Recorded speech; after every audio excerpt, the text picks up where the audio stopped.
Coming up, Kevin Klose has his review of the Coral Reef restaurant at the Living Seas in Epcot. Coming up next. Here we go.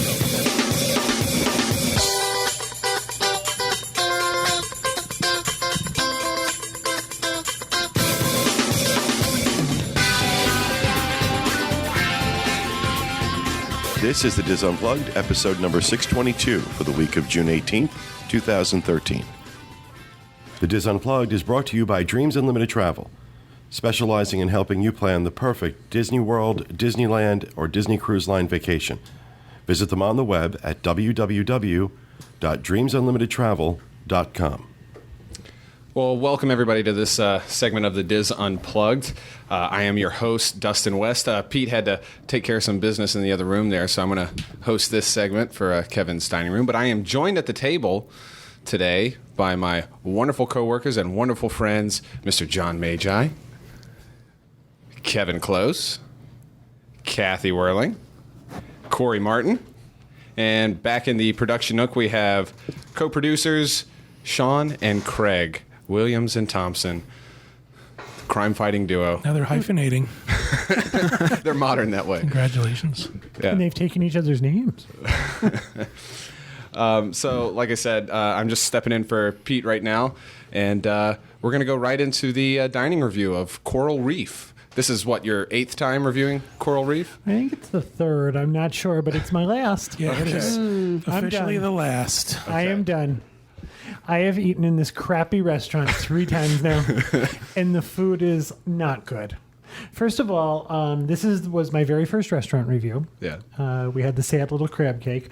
I am happy to say that the sad little crab cake's relative is still on the menu. Well, I'm pretty sure it's still Little Friskies.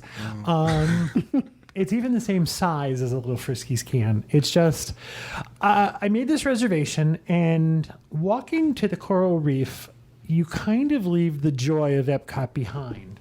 The Coral Reef is tucked around behind the Living Seas Pavilion, and it's kind of like you've left humanity. It's, You wouldn't know it's there if you didn't know it was there. Right. And The park is crazy. There's people everywhere. You can't walk, and then all of a sudden it's like there's no one. Right. There's crickets, and it's like... And you think to yourself, it's almost foreboding. You think to yourself, why is there no one else back here? What's wrong? You walk into the Coral Reef, and it's kind of nondescript. I'm hoping that it was really, really hip in 1982. I don't remember this being hip. It's sort of pale green and pale blue plexiglass walls, and there are... surprise squid light fixture. That's where the surprise squid went. There were 2 cast members who had lost their joy standing behind the counter. It was kind of like, what kind of yogurt do you want? It was just a lot of ennui going on. And there were, I'm going to guess, 150 people waiting to be sat. And I don't think I'm exaggerating. We were surprised. We walked in, and the waiting area and the seats, everything was packed. Wow. We think we were there between meals. Breakfast had However, ended. we went and to the dining room, and the dining room was Right. seated also.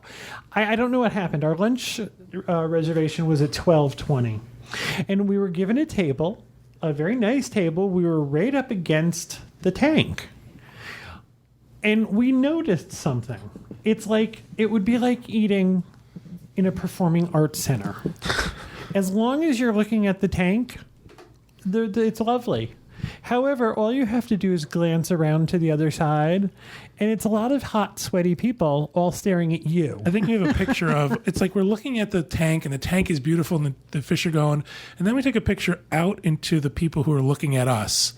And again, it's like eating at the Garden State Arts Center performing center. It was like being on stage while you had dinner. Yeah, if you're right next to the window like that. Yeah. But as I said, that was my view of what I could see. Oh my God, it's so great. The sharks go by and the schools of fish go by, and that's where the good stops. Well, I immediately think of was it that episode of Full House where like he's trying to Danny Tanner's trying to propose to Vicky, and it's so beautiful in there in 1994, and Yeah, I ate in there when it first opened, and it was a table service restaurant with cloth tablecloths. It was an upscale dining, and it was expensive. Sean has a picture of as we look back. Yeah, so That's all it. those people are looking at you. Right, exactly. Kind of like 1970s Elvis Plays Las Vegas. It's very Under the Candelabra. What was the name of that movie? Under the table. You know, I've never been in there. I always imagined that it was like a circular room and it was a whole bank of windows. So it's just one wall of... Well, it's curved. It's curved. And there's lots of little There's windows. 4 views into the tank, and then the people are sitting up sort of on a tiered structure. So every level is a little bit higher than the one in front of it. I So also have to tell you, the Coral Reef restaurant didn't smell good the day we were there. No. Did it smell like fish? No. B.O. The whole Oh, really? restaurant smelled like B.O. Well, there's no draft in there. There's no windows, Nothing. you know? There's no windows. There's very little air conditioning. It was very warm. So again, as long as I looked to my right, there was a beautiful big aquarium there. And it kept our attention for quite a while. You know, we were happy Well, that's looking at also the because fish. there's nothing else. I mean, it's But I mean, it's better than sitting there and just having nothing to do. It was because if you look the other way, people are looking at you. So Right. it's kind of it's You have awkward to and face that way. uncomfortable. Okay. I think of things like that when dining with the kids because we're always trying to keep them entertained, so we can get through dinner without one of them having a nervous breakdown. Like, oh, look at those cool lights. This would be easy. it would be very look at easy. that big was. shark. It would be. Aside again, it was humid in there, and it was odorous. It just was. There was a lot of humanity in there, and it was a really hot day. That's one way to put it, yeah. All right, A lot of humanity. Our server was very nice. She was very slow, nice and slow. She came in. She took our order. We started with. There's some bread up there. She brought bread. It was bread. Was the butter soft or hard? No, it was soft. The butter was That's soft. a plus. It was bread. They took all the moisture out of the bread and put it into the aquarium. John described it as grainy. I'm trying not to eat bread. That's how I've lost weight. I took a bite of it, and I haven't had bread in a while, so the bread tasted really good to me. I was like, this bread is great. I'm like, you have to have a piece of bread. Yeah, This John. is John awful. said this is grainy and dry. I didn't eat it, so I can't really tell you. We ordered appetizers, and I ordered the creamy lobster soup. John ordered something called Charbroiled Octopus. I did. All of those, other than charbroiled, that it just grosses me out thinking about it. That looks good. Okay, wait. And then we had to go and we had to order the crab cake. We didn't think we could do a review of Coral Reef without going back to the crab cake. And again, for those of you listening, pictures are being shown, so it'll be on the crab video. Cake is about the size of a little Friskies can. Has the same sort of general consistency. I have fed a cat before. It was rested against a pile of slaw, which on the plate was the great part of it. It was, well, let me put it this way. It was the part that didn't suck. And then there was this oil spill, Oil The slick. Valdez. which seemed to be, if you look at, I apologize for keep jumping back and forth. If you look at John's octopus, it's been through this, it came out of the Gulf apparently also. John described his octopus as slimy. The octopus had a charred outer thing that made the skin very, very slimy. I had to scrape it all off to get down to the actual part that wasn't slimy. And even then, it didn't taste good. That sounds it delicious. It was awful. I It don't was eat just things. awful. that. I don't eat things with tentacles or suction cups. It's kind of a rule. So I couldn't tell you whether it was slimy or not. The creamy lobster soup was okay. It's That's as good as it gets. it's very brown. It was okay. It wasn't great. It had a sort of bitter quality. I found a lot of the food had a bitter quality. Have you ever put lighter fluid on charcoal and then cooked pretty quickly after that, Yeah. and your Yeah. food has that sort of Lighter fluid Yeah. flavor to it? Everything that I ate had sort of a lighter fluid, like they had just cooked it on a grill that they had just lit. We waited quite a while for our next course to come. John ordered what did you order? Pasta. Oh, John, the special of the house. Coral Reef Lobster Orecchiette pasta with white cheddar cheese and basil oil. Wow, that looks good. Underneath, it was very bland.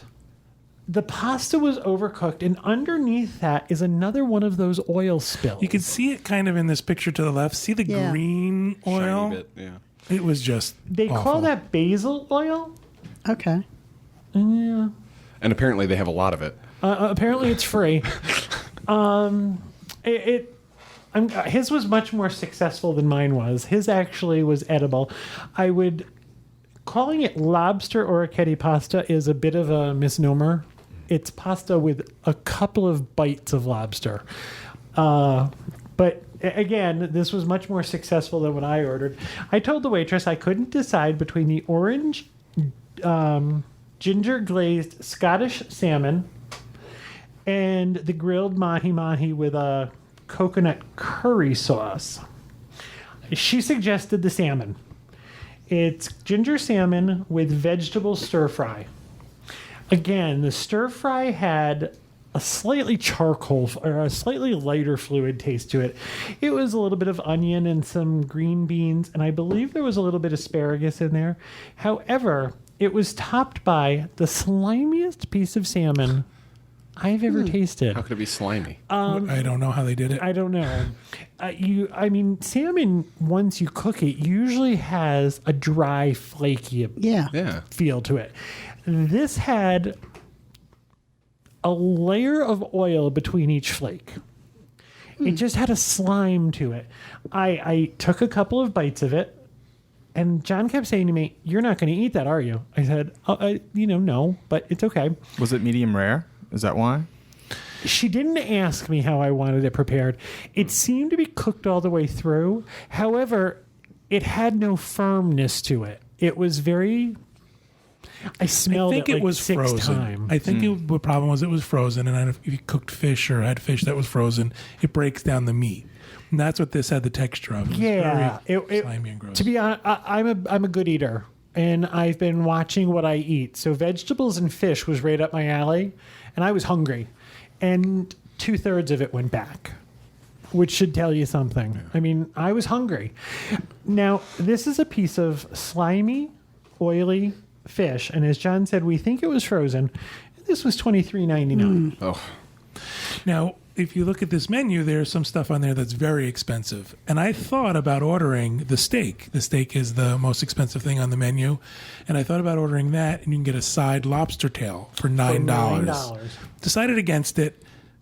When you sit down where we were, they took a 4-top table and split it. Kevin and I were at one. They sat 2 women down next to us, a little bit of distance between the tables. And the one woman got the steak, and the other one ordered something else and had the lobster tail. The lobster tail was maybe as big as my 2 fingers. I looked at it because I couldn't figure out what it was. I'm holding up my finger. That lobster tail, it was a half a lobster tail. It was $9, and it was not as big as my index finger. Both of these ladies were on the dining plan, and that's why they went for the most expensive And thing. they had a discussion of let's order the most expensive thing. So there's the dining plan at work. And her steak was gray, and I mean, she had 2 bites of it.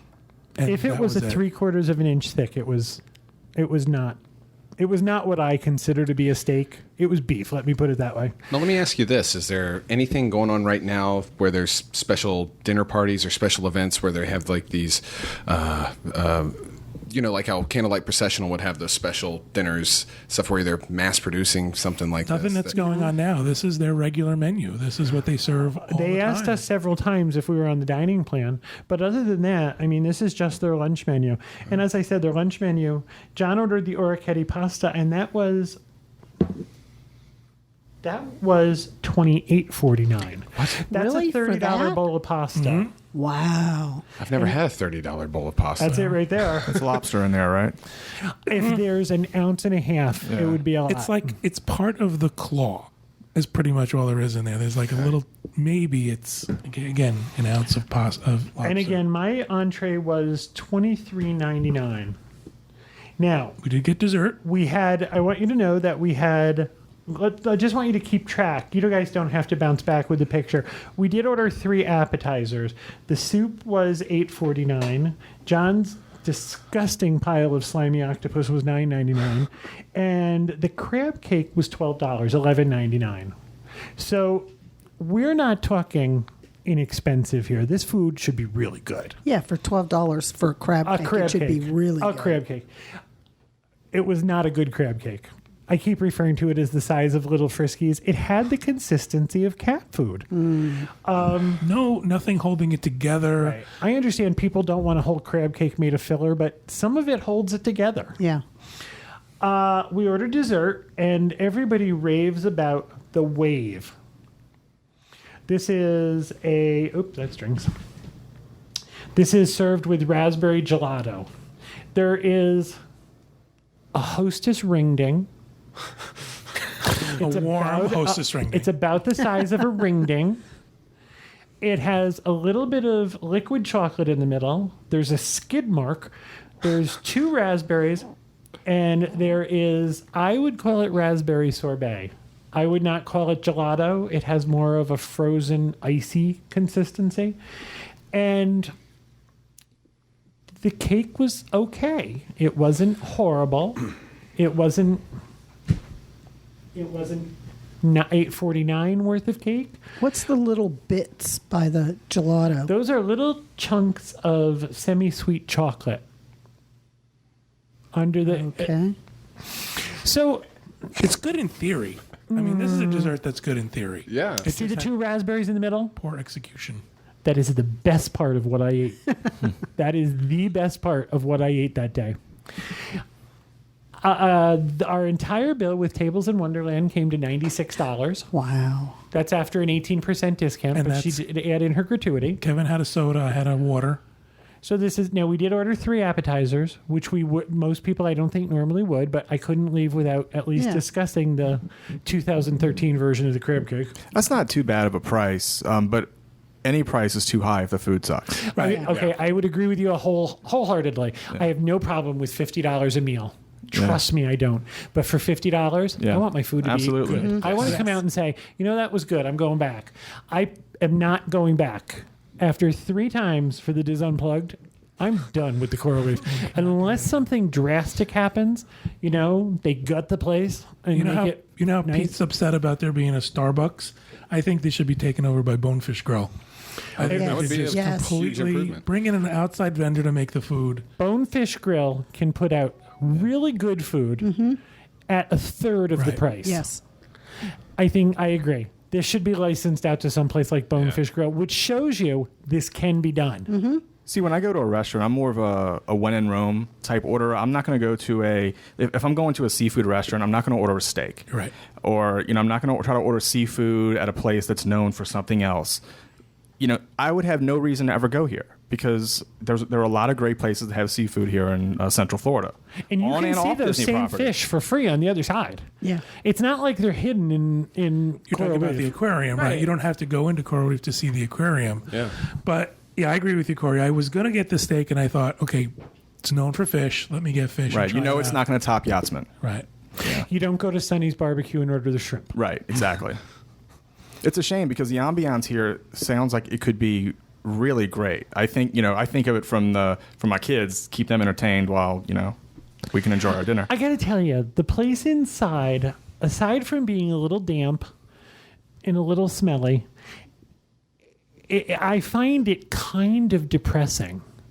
There's so many possibilities. They were playing music that I said to John, do you feel like we're at the fish's funeral?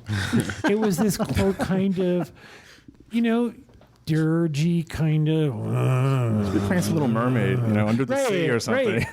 Right. You actually have stuff in your canon. Go ahead, play that. This was an undersea funeral. It was, and the food was bad, and it took us almost an hour and 45 minutes to eat. Jeez. So I think to myself, and when we went out, there was a new group of 100 people standing in the lobby. And I heard while we were sitting there, we got there very close to our reservation, and we were a 2 top, so we could kind of be fit in anywhere. The lady next to me was complaining. She had walked in. Her reservation was exactly at noon, and she had been there since 11:30. And I think to myself, look at these people. When you walked around the corner into the fish theater, there were no empty seats. So I thought, those people out there have a wait. Yeah. This is why this will never change. If you're going to fill a restaurant and charge $50 for bad food per person, why should Disney change it? I try and go into these. I've been accused of being a food snob and that I don't like anything. That's absolutely not true. And we went in saying, okay, it's going to be good this time. We know it's judge it by its past. We're going to go in. However, it doesn't disappoint in its disappointment. It just is. I'm not going back. I don't see any money to throw. I don't see any reason to throw more money away on this. Yeah. Unless I start hearing that, listen, the Coral Reef is the place to go, I don't think it's worth $100 for crappy food and a view of the fish. Go see the fish for free and go to the land pavilion where you can eat for much less, much fresher. Right. And there's, healthy food. This, between the lighter fluid smell and the oil slick on every single plate, this is awful. I'm done. Okay. Well, thank you very much for that, Kevin. That was a great review of Coral Reef. We hope everybody enjoyed it, and we are going to see you next time for another edition of the Diz Unplugged. Thanks, everyone, and make sure you have a fantastic and magical week. And do your thing.